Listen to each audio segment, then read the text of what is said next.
السلام عليكم ورحمة الله وبركاته أعزائي المشاهدين. النهاردة هنعمل مع بعض مخلل اللفت، ازاي هنخلل اللفت وازاي هنقطعه وبطريقته عاملة ازاي. ده لفت احنا شارينه من السوق،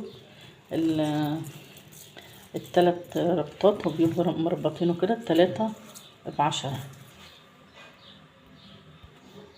ودلوقتي قطعنا اللفت وهننزل فيه، هننزل بالمية وهننزل بيه في المية، نغسله غسلة مظبوطة. احنا غسلينه وبعد ما نضفناه غسلينه قبل ما يتقطع برضه، بس لازم نغسله تاني. وبعدين في ناس بتخلل اللفت، بتخلل الروس بتاعت اللفت، لكن احنا بنخلل الروس مع العجان بتبقى طعمها جميل جدا، وجربوها ومش هتندموا. لازم نغسله مظبوط عشان بيبقى فيه تراب او طينة مطرح الارض اللي كان مزروع فيها. نغسله مرة واثنين وثلاثة.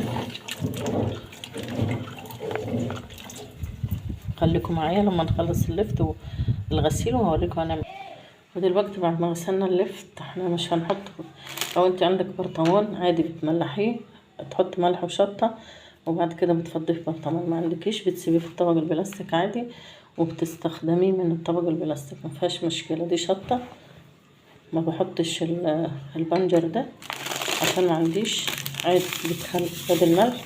مش هقولك كمية ايه يعني، كام شطة وكام ملح، بس ما تكتريش ملح. ودلوقتي بنقلب فيه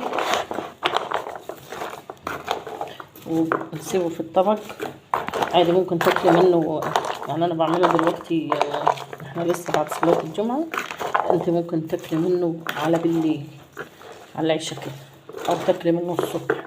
ما بياخدش وقت في التخليل وبيخلص بسرعة. يعني مش ما عندكش برطمان بلاستيك، مش هتروحي تكلف نفسك تشتري برطمان عشان خاطر انك تخلي حبة لف، مش هيستنى معاك اسبوع عادي. ما فيش، وانت جبتي لفت وعايزه تعمليه عادي حطيه في اي طبق بلاستيك عندك مش بتستخدميه او مركون.